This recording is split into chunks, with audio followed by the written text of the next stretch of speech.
नमस्कार दोस्तों, मैं हूं लोकेंद्र मिश्रा और आप सबका स्वागत करता हूं आज की इस क्लास में। 66वीं बीपीएससी की परीक्षा जो 27 दिसंबर को होनी है, तो उसी का ये वीडियो होगा। हम लोग लगातार 20-25 दिन कोशिश रहेगी कि वीडियो आते रहें और इसमें हम डिस्कस करने वाले हैं कि जो पुराने क्वेश्चंस पूछे गए हैं बिहार पीसीएस में, चाहे वो हिस्ट्री के हों, ज्योग्राफी के हों, इकोनॉमिक्स के हों या पॉलिटी के हों या बिहार स्पेशल का क्वेश्चन हो, वो सारे के सारे क्वेश्चन जो पहले पूछे गए हैं, जिनके अधिक चांसेस हैं आगे की परीक्षाओं में पूछे जाने के लिए, उन सारे प्रश्नों को हम डिस्कस करने वाले हैं। तो आज हम शुरुआत करते हैं। आज के इस जो पहला वीडियो होगा, इसमें हम हिस्ट्री के बारे में डिस्कस करेंगे। 25 दिन तक लगातार कोशिश रहेगी कि ये वीडियो आपको मिलता रहे। तो आइए शुरुआत करते हैं, टाइम वेस्ट नहीं करेंगे। पहला क्वेश्चन है कि Chittagong armoury raid has been planned by, यानी कि जो चिटगांव में जो आर्मरी केस हुआ था, जो आर्मरी रेड हुआ था, वो किसके द्वारा प्लान किया गया था, किसने प्लान किया था। आपके ऑप्शंस देख रहे हैं आप, सूर्यसेन, चंदन दत्ता, विधान घोष, जतिन दास और नन ऑफ द एबव, या फिर more than one of the above. पांचवा ऑप्शन ये होता है बिहार पीसीएस में, आप सबको पता है। तो देखिए, चिटगांव आर्मरी रेड जो था ये 18 अप्रैल 1930 को हुआ था और इसमें जो लीडर थे, इस पूरे आर्मरी रेड के जो लीडर थे वो थे सूर्यसेन। तो इसका आंसर हो जाएगा ए। अब मैं आगे के क्वेश्चन में आपको आंसर नहीं बताऊंगा, आंसर बताऊंगा, ऑप्शंस नहीं बताऊंगा। अगला क्वेश्चन है दीवाने अर्ज, ये जो डिपार्टमेंट है ये किससे एसोसिएटेड है। तो दीवाने अर्ज जो है इसके बारे में पूछा है कि ये किससे एसोसिएटेड है, ये विभाग किससे संबंधित है। आपके ऑप्शन है रॉयल करेस्पॉन्डेंस है, विदेश है, डिफेंस है, फाइनेंस है और पांचवा ऑप्शन जो होता है बीपीएससी में। तो देखिए, ये जो था दीवाने अर्ज, ये बलबन के द्वारा बनाया गया था। बलबन ने दीवाने अर्ज की स्थापना की थी, ये जो डिपार्टमेंट था। और ये डिपार्टमेंट एक मिलिट्री ऑर्गेनाइजेशन था, मिलिट्री ऑर्गेनाइजेशन था, सैन्य विभाग से संबंधित था। और जो इसका प्रमुख होता था उसको आरिज मुमालिक कहते थे। तो दीवाने अर्ज जो है ये आपको याद रहना चाहिए कि ये मिलिट्री से संबंधित था। अब यहाँ पर ऑप्शन कौन सा है, मिलिट्री है, तो डिफेंस वाला है, तो डिफेंस इसका आंसर हो जाएगा। और इसका जो हेड होता था उसको हम लोग कहते थे आरिज मुमालिक, उसका जो नाम होता था वो आरिज मुमालिक का पोस्ट होता था। अब बात करते हैं तीसरे क्वेश्चन की तरफ। तीसरा प्रश्न है कैबिनेट मिशन भारत में कब आया था। फरवरी 1942, मार्च 1942, अप्रैल 1942 और मई 1942। आप सबको पता होना चाहिए कि क्रिप्स मिशन, अगस्त plan, Wavell plan, Mountbatten plan और कैबिनेट मिशन, इनका सही क्रम आपको पता होना चाहिए। तो देखिए, कैबिनेट मिशन जो था वो माउंटबेटन प्लान के पहले आया था, लेकिन सबसे अंत में ही आया था, 1946 में आया था ये। तो कैबिनेट मिशन 1946 में आया था। इसमें 3 लोग थे, आपको नाम याद रखना होगा। एक थे पैथिक लॉरेंस, दूसरे थे सर स्टैफोर्ड क्रिप्स और तीसरे थे एवी अलेक्जेंडर। तो इसका आंसर हो जाएगा ई, नन ऑफ द एबव। कोई भी सही नहीं है भाई इसका, तो नन ऑफ द एबव। आगे बढ़ते हैं। अगला क्वेश्चन है who was the last king of Karnata dynasty, Karnata dynasty, Karnat वंश का, इसको हिंदी में जब बोलेंगे तो कर्नाट वंश बोलेंगे। कर्नाट वंश का अंतिम शासक कौन था, ये पूछा है क्वेश्चन नंबर 4 में। और इसका जो आंसर हो जाएगा ये हो जाएगा हरिसिंह देव। जो ऑप्शन ए है इसका करेक्ट आंसर हो जाएगा हरिसिंह देव। आगे बढ़ते हैं। Question number 5, which type of land was called aprahata. Aprahata land किसको कहते थे। तो देखिए, यहाँ पे आपके 4 ऑप्शन है। जमीन को अलग अलग नाम से जाना जाता था। तो गुप्ता वंश जो था, गुप्त वंश जिसको कहते हैं ना, अंग्रेजी में गुप्ता पीरियड कहते हैं और हिंदी में गुप्त वंश कहते हैं, उन्होंने लैंड को डिवाइड किया था। तो ऐसे लैंड, ऐसे जमीन, ऐसे भूमि जो कल्टीवेशन के लिए सूटेबल हो, तो उसको हम कहते थे अप्रहत। तो इसमें कौन सा आंसर हो जाएगा, ऑप्शन डी इसका करेक्ट हो जाएगा। आगे बढ़ते हैं। Question number 6। क्वेश्चन नंबर 6 है कि नालंदा विहार वॉज डिस्ट्रॉयड बाई, मतलब नालंदा विहार को किसने डिस्ट्रॉय किया था, किसने नष्ट किया था। तो एक किताब है जिसका नाम है तबाकात ई नसीसी। ये पर्शियन हिस्टोरियन थे। तबाकात ई नसीसी जो हैं ये पर्शियन हिस्टोरियन मिन्हाज सिराज की रचना है। और इसमें बताया गया है कि नालंदा विश्वविद्यालय जो था, इसको जिसने डिस्ट्रॉय किया था वो था बख्तियार खिलजी। 12वीं शताब्दी में बख्तियार खिलजी ने इसको नष्ट किया था। तो आपको याद होना चाहिए, ए ऑप्शन हो जाएगा इसका। स्वराज पार्टी किस was formed following the failure of, मतलब स्वराज पार्टी क्या ऐसी घटना थी जिसके फेल होने के बाद से स्वराज पार्टी बनी। तो इसका आंसर हो जाएगा नॉन कोऑपरेशन मूवमेंट का। इसका आंसर ए वाला जो है ना, ये नॉन कोऑपरेशन मूवमेंट, जिसको हम असहयोग आंदोलन कहते हैं। असहयोग आंदोलन को जब वापस ले लिया गया था तो मोतीलाल नेहरू, CR दास और अजमल खान, इन लोगों ने कहा कि लेजिस्लेटिव काउंसिल जो है उसको भी बायकॉट करना चाहिए, और इन्होंने फिर एक स्वराज पार्टी बनाई पहले कि अब हम लेजिस्लेटिव काउंसिल को बायकॉट नहीं करेंगे। जो बायकॉट करते थे, नॉन कोऑपरेशन में असहयोग था, अब इन्होंने कहा कि हम लेजिस्लेटिव काउंसिल में जाएंगे, वहां जाकर अपनी बात रखेंगे, मतलब चुनाव लड़ने के पक्ष में थे ये लोग, तो इसलिए इन लोगों ने बनाया। आगे बढ़ते हैं, प्रश्न संख्या 8, which among the following Harappan site terracotta of plough was found, यानी कि हल जो है, हल का खिलौना आप कह सकते हैं, वो हड़प्पा के किस स्थल से प्राप्त हुआ था। आपके ऑप्शंस यहाँ पे दिए हुए हैं। इसका करेक्ट आंसर जो होगा दोस्तों वो हो जाएगा बनवाली। अब बनवाली कहाँ है, तो देखिए बनवाली है हिसार हरियाणा में, यहीं से प्लो का टेराकोटा मिला था, यानी हल का खिलौना आप कह सकते हैं वो मिला था।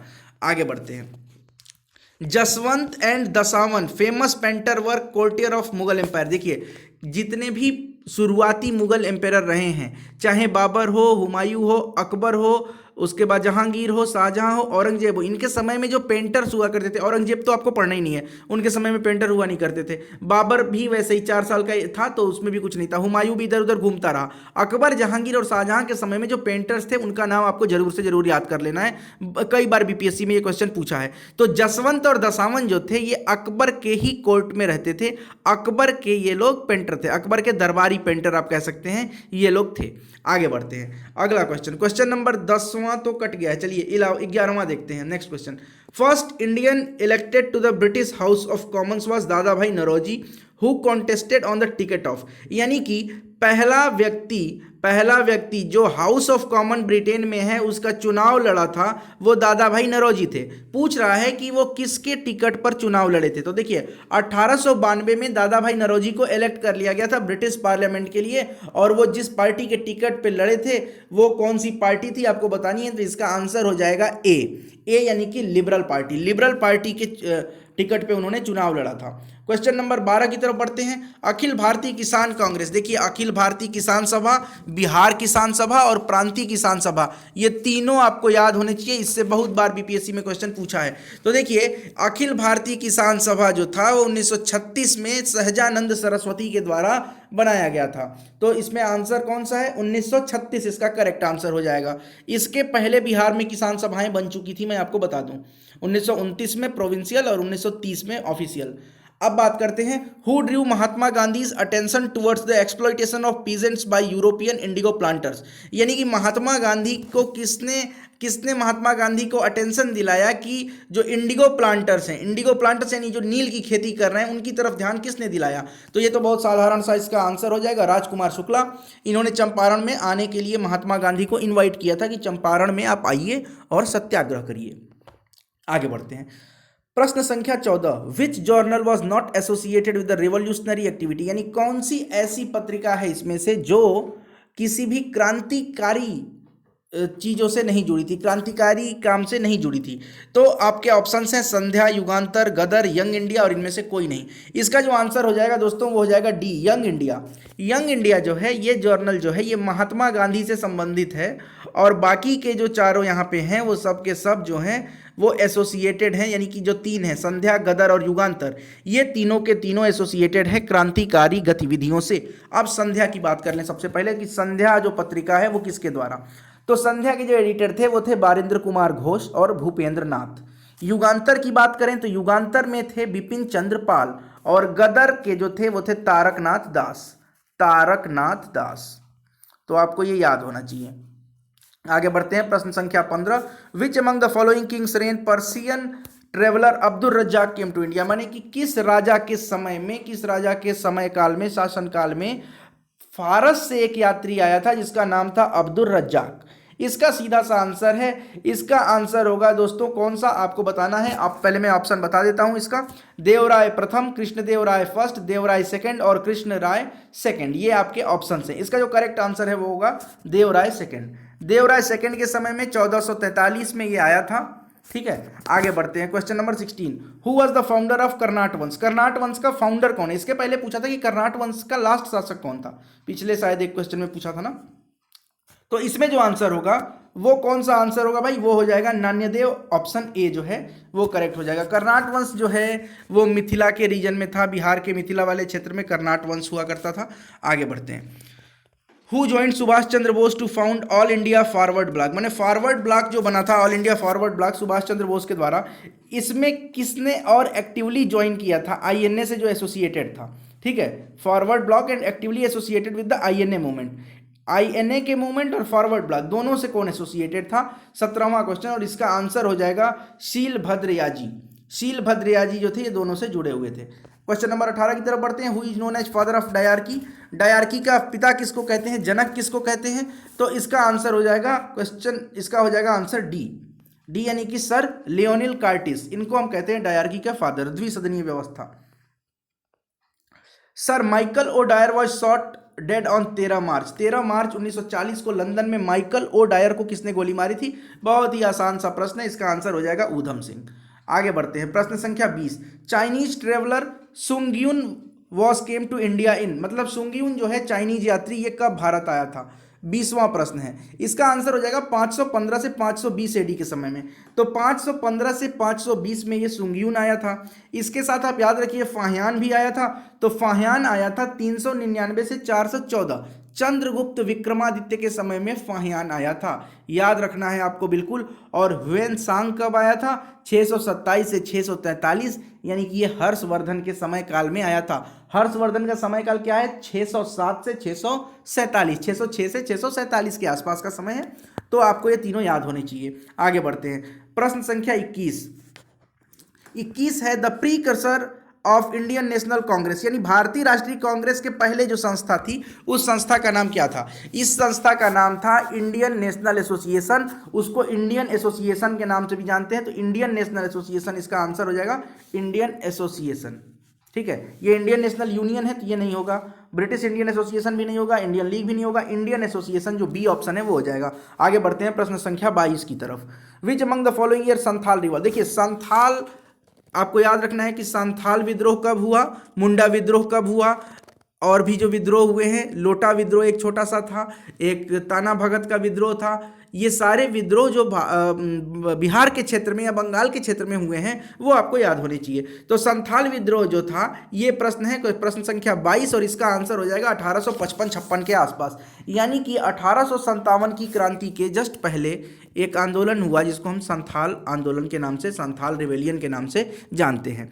प्रश्न संख्या 23 पर बढ़ते हैं। कलिंग किंग, कलिंग के राजा खारवेल से क्या एसोसिएटेड है, किससे एसोसिएटेड है? ये यहाँ पे 4 ऑप्शंस दिया है, वंश के बारे में दिया है, और इसमें से चारों ऑप्शन में से कोई भी सही नहीं है, कोई भी सही नहीं है, क्योंकि ये जो खारवेल थे इनका हो जाएगा नन ऑफ द एबव, इसमें ऑप्शन हो जाएगा आपका नन ऑफ द एबव, क्योंकि ये किस वंश के थे? तो ये एक वंश था जिसको हम महामेघवाहन वंश कहते हैं, महामेघवाहन वंश कहते हैं, इनसे ये संबंधित है। हाथी गुम्फा का अभिलेख भी इनसे संबंधित है, वो आपको याद रखना होगा।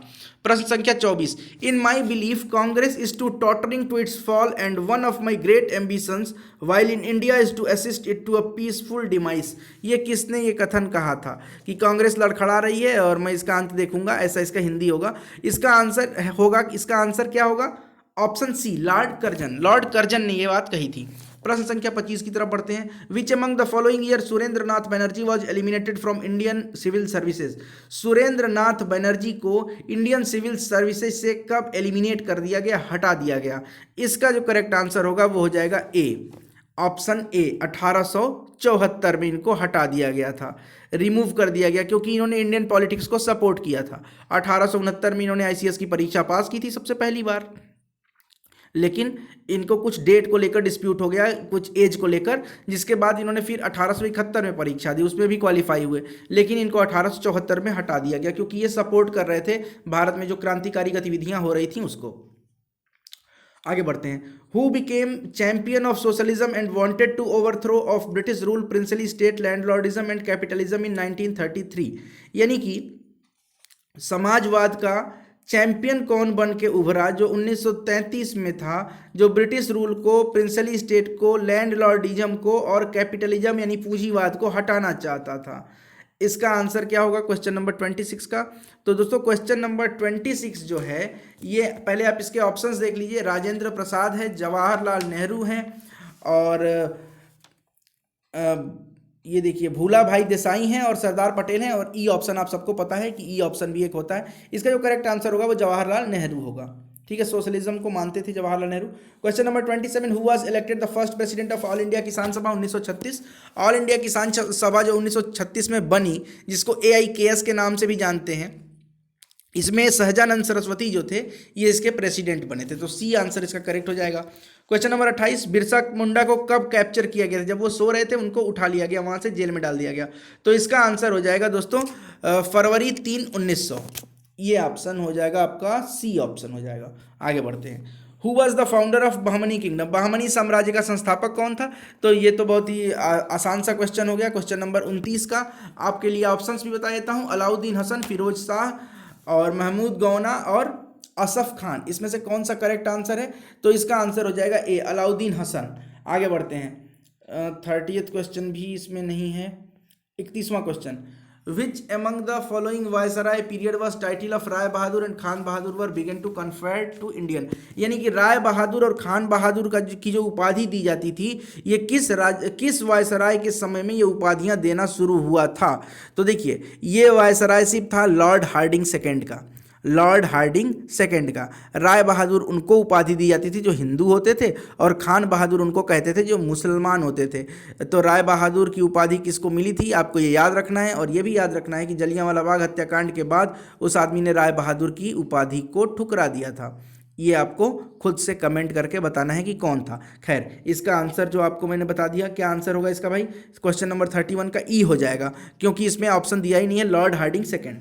आगे बढ़ते हैं। लास्ट क्वेश्चन आज की क्लास का, question number 32, who is regarded as the mother of Indian revolution? भारतीय क्रांति की माता या जननी किसको कहते हैं? तो ये तो साधारण सा क्वेश्चन है, इसका आंसर हो जाएगा डी, मैडम भीखाजी कामा को कहते हैं। मैडम भीखाजी कामा को कहते हैं, इनको मदर ऑफ इंडियन रिवॉल्यूशन के नाम से जाना जाता है। तो बहुत बहुत धन्यवाद आज की इस क्लास के लिए। अगर ये वीडियो आपको अच्छा लगता है तो जरूर लाइक करें, कमेंट करें, शेयर करें अपने दोस्तों के साथ। बिहार PCS में पुराने साल में जो क्वेश्चंस पूछे गए हैं, प्रीवियस ईयर क्वेश्चंस जो पूछे गए हैं, उसके बारे में हम डिस्कस कर रहे हैं। आज हमने हिस्ट्री के 30-32 क्वेश्चन जो आए थे वो हमने डिस्कस किया, और ये जो पेपर था 2017 में हुआ था उसके क्वेश्चन को हमने डिस्कस किया है।